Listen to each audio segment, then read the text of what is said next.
আগামী 29শে জ্যৈষ্ঠ যদি কেউ বলতে পারে আমি খুব খুশি হব। আগামী 29শে জ্যৈষ্ঠ বাড়িতে বাড়িতে একটা ষষ্ঠী হবে। ষষ্ঠীটার নাম কি জোরে বলুন। বাবারা জানুন না জানুন, শাশুড়িগুলো জানে। জামাই আসবে, কবজিতে একটা বেশ করে হলুদ সুতো বেঁধে দিতে হবে স্বামী মানে জামাইয়ের মঙ্গলের জন্য। আচ্ছা মায়েরা, এই যে আমি কীর্তন করছি কিছু মনে করবেন, আমি আগেই বলেছি আপনাদেরকে আজকে নলহাটির এই এলাকায় এসে আমি আপনাদের 12 মাসে 13 পার্বণের কথাগুলো ছোট ছোট করে দিলাম। একটু বলে দিই, জামাই ষষ্ঠীর আরেক নাম কি? অরণ্য ষষ্ঠী। এই জামাই ষষ্ঠী ডালা কি করে তৈরি করতে হয় তাকান। কাঁঠাল পাতার উপরে করমচা ফল, 7 রকমের কিংবা 9 রকমের ফুল দেবেন, 108টা দুর্বা ঘাস দেবেন, ওটার ষষ্ঠী পুজো করবেন। মা ষষ্ঠী, মা ষষ্ঠীর মূর্তি পুজো করতে পারেন, মা ষষ্ঠীর ছবি, এইদিকে মা ষষ্ঠীর মূর্তি পুজো করতে পারেন, ছবি পুজো করতে পারেন। মা ষষ্ঠীর কি থাকে মায়েরা? কোলে একটা বাচ্চা থাকে, আর কি থাকে? একটা পাখা থাকে হাতে। আপনার মা ষষ্ঠী পুজো করতে গেলে একটা ঘট দেবেন, আমের শাখা দেবেন, স্বস্তিক চিহ্ন দেবেন, হ্যাঁ, এবং মা ষষ্ঠীর কাছে আহ্বান করবেন যেন আমার মেয়ে জামাই ভালো থাকে। আসলে কেন মা ষষ্ঠী জামাই ষষ্ঠী কেন হলো? আসলে সমাজের মধ্যে শাশুড়ির সম্পর্ক, শাশুড়ির সঙ্গে জামাইয়ের, মেয়ের সঙ্গে জামাইয়ের একটা মসৃণ সম্পর্ক তৈরি করার জন্য এটা হয়েছে। এটা কোনো বৈদিক ব্যাপার নাই, কোনো বেদে নাই, এটা আমাদের লৌকিক প্রথা মায়েরা, এটা লৌকিক প্রথা।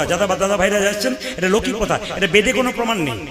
তবে একটা ছোট্ট গল্প আছে, শুধুমাত্র আপনারা জেনে নিন কেন জামাই ষষ্ঠী হয়েছে। মায়েরা, জামাই ষষ্ঠী করলে কি হয়, মা ষষ্ঠীর পুজো করলে কি হয় আপনাদেরকে জানিয়ে দিই। বলছে একটা বাড়িতে 2 বউ ছিল, লৌকিক গল্প কিন্তু এটা কোনো বেদের গল্প নয়। এটা দেখবেন প্রত্যেক জায়গাতে, আপনি ইউটিউবে সার্চ করবেন বিভিন্ন জায়গায় পাবেন, দেখবেন এই গল্প পাবেন, সব জায়গায় শাস্ত্রের বর্ণনা করা আছে। মানে বেদের গল্প নয়, কিন্তু এটা লৌকিক গল্প। কি? একটা বাড়িতে 2 বৌমা ছিল, ছোট বৌমা সবকিছু চুরি করে খেত। একটা কালো বিড়াল তাদের বাড়িতে ছিল, ওই বিড়ালটার নামই দিয়ে দিত। সবাই তাদের বিড়ালটা খেয়েছে, বিড়ালকে বারবার ভৎসনা করে তাড়িয়ে দেয় বাড়ি থেকে। বিড়ালটা একদিন কেঁদে কেঁদে মা ষষ্ঠীকে বললো, মা ষষ্ঠীর বাহনকে জোরে বলুন বিড়াল।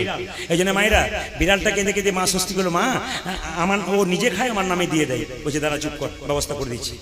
ওই মেয়েটা যখন বাচ্চা হলো, এক এক করে 8টা মেয়ে হলো বা বাচ্চা হলো, সব বাচ্চাগুলোকে মা ষষ্ঠী হরণ করে নিল। বাড়ির শাশুড়ি মা সবাই গালাগাল দিতে লাগলো। অভিমানে মেয়েটি মানে বৌমাটি চলে গেল জঙ্গলের মধ্যে। যখন খুব কাঁদছে যে আমি অন্যায় করে ফেলেছি, আমার ছেলেগুলোকে নিয়ে চলে গেল, আমি খুঁজে পাচ্ছি না, তখন মা ষষ্ঠী বুড়িমার রূপ ধারণ করে এসে বললো, কাঁদছো কেন? তুমি নিজে ভালো কিছু চুরি করে বিড়ালের নামে দোষ দিয়েছো। চমকে গেছে, তুমি কি করে জানলে?